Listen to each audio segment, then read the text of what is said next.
चमकपुर गांव में गोपाल नाम का एक लड़का रहता था। उसकी सौतेली माँ और बाप ने उसे घर से निकाल दिया था। उसकी सौतेली माँ ने सब कुछ अपने और अपने बच्चों के नाम पे कर रखा था और गोपाल को हिस्से के नाम पे 3 गायें दे रखी थी। गोपाल पढ़ा लिखा तो बहुत था, पर नौकरी न मिलने के कारण उसने सोच लिया था कि वो अब उन तीनों गायें की खूब देख रेख करके उनसे जो दूध मिलेगा उसे बेच के अपना कारोबार चलाएगा। अब मैं बिल्कुल अकेला हो गया हूँ। गौ माता, तुम तीनों के अलावा मेरा अब कोई भी नहीं है। बस मेरा घर चलाने के लिए तुम तीनों को मेरी मदद करनी होगी। तीनों गायें बहुत ही खट्टी खट्टी और जवान थी और रिश्ते में भी एक दूसरे की बहनें लगती थी। चंपा, चमेली और मैना। मैना सबसे बड़ी और समझदार गाय थी। चंपा गर्भवती थी और चमेली को अभी अभी बच्चा हुआ था। वो दूध दे रही थी, जिसके दूध को बेच के गोपाल का थोड़ा बहुत घर चल रहा था। पर गोपाल को अब चंपा और मैना पे पूरा भरोसा था कि जब उनका बच्चा हो जाएगा तो वो खूब दूध देने लगेंगी और जिससे उसका कारोबार अच्छे से सेट हो जाएगा। देखा चमेली बहन, हमारे मालिक को कितनी उम्मीदें हैं हम तीनों से।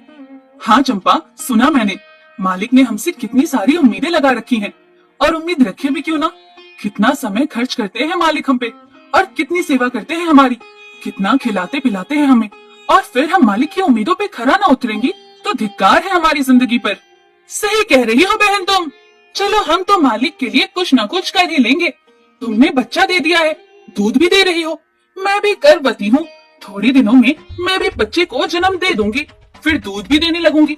लेकिन इस मैना दीदी को देखो, हम दोनों से बड़ी हैं, एक बार भी बच्चा ना दे पाई आज तक। क्या इसका फर्ज नहीं बनता मालिक के लिए कुछ? ये तो बड़ी है, हमसे ज्यादा इसको मालिक के लिए करना चाहिए था, लेकिन हम छोटी होकर इतना सोच रहे हैं। तुम दोनों ऐसा क्यों कह रही हो? क्या गलत कह रहे हैं हम? सही तो कह रहे हैं। कितने सालों से बांझ पड़ी हो तुम। ऐसा कैसे कह सकती हो तुम? बच्चा देना ना देना मेरे हाथ में थोड़े ना है। मैं भी तो माँ बनना चाहती हूँ ना। मैं भी चाहती हूँ कि दूध दूं और मालिक को मेरे दूध से कुछ फायदा हो। अरे तुम क्या बच्चा दोगी जो इतने सालों से नहीं दे पाई? तुम ये ख्वाब लेना बंद करो कि तुम बच्चा दोगी और तुम्हारे दूध से मालिक को कोई फायदा होगा। दोनों छोटी बहनें बड़ी बहन मैना की बेबसी का मजाक उड़ाती हैं और उस पे हंसती हैं। इस बात से मैना बहुत दुखी होती है और रोती है कि उसी की बहनें उसको दिलासा देने की बजाय उसे ताने मार रही हैं, उसका मजाक उड़ा रही हैं। फिर एक दिन गोपाल का पड़ोसी उससे कहता है, अरे गोपाल, तुम्हारी 2 गायें तो ठीक है, एक गाय का क्या है? उससे तुम्हें कोई फायदा नहीं है, बेच क्यों नहीं देते उसे? अरे नहीं नहीं भाई साहब, बेचना क्यों उसे? अभी बच्चा नहीं दे रही तो क्या पता कल वो बच्चा दे दे। कोई भी काम जल्दबाजी में नहीं करना चाहिए। अरे नहीं गोपाल, मेरे कहने का ये मतलब था कि तुम्हें अपना कारोबार जल्द खड़ा करने की जरूरत है, क्योंकि तुम्हारे घर वालों ने तुम्हारे साथ जो कुछ भी किया वो बहुत गलत था। अब तुम्हें जो भी करना है अकेले ही करना है। आगे शादी भी तो करनी है तुम्हें, उसके लिए भी खूब पैसा कमाना पड़ेगा। जब तुम्हारी सारी गायें दूध देंगी तभी तो कारोबार अच्छा चलेगा ना। हाँ, बात तो तुम सही कह रहे हो भाई। मेरी मानो तो तुम अपनी गायों को क्रॉस करवा के देख लो, शायद उससे बच्चा हो जाए। हाँ, ये सुझाव तुमने सही दिया, मैं कल ही ऐसा कर लेता हूँ। सुना तुमने मैना बहन मालिक की बातों को?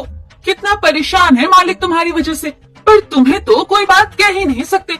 झट से बुरा जो मान जाती हो तुम। मैना ये सब सुन के बहुत दुखी होती है, पर करती भी क्या, उसके हाथ में कुछ नहीं था। गोपाल ने मैना को क्रॉस करवा के भी देखा, पर उसका भी कोई फायदा नहीं हुआ। गोपाल, जो सुझाव मैंने तुम्हें दिया था क्या वो तुमने आजमाया? हाँ भाई, वो भी करके देख लिया, पर उसका भी कोई असर ना हुआ। ये गाय किसी काम की नहीं है गोपाल, मेरी मानो तो इसे बेच दो। मैं सोच रहा हूँ एक बार फिर से क्रॉस करवा के देखता हूँ, शायद कोई बात बन जाए। देख लो, पर मुझे नहीं लगता। देखा, इन लोगों को भी पता चल गया तुम बच्चा नहीं दे सकती, तुम बांझ ही रहोगी। सही कह रही हो तुम दीदी, इतने जतन करने के बाद भी बच्चा नहीं हो रहा तो अब क्या होगा? गोपाल मैना को एक बार फिर से क्रॉस करवा लेता है। दोनों बहनें चंपा और चमेली मैना के बांझपन का मजाक उड़ाती हैं और उस पे खूब हंसती हैं। फिर एक दिन मैना चमेली के बच्चे के साथ खेल रही थी कि तभी चंपा देख लेती है। हाँ देख तो चमेली दीदी, ये मैना दीदी तेरे बच्चे के साथ क्या कर रही है?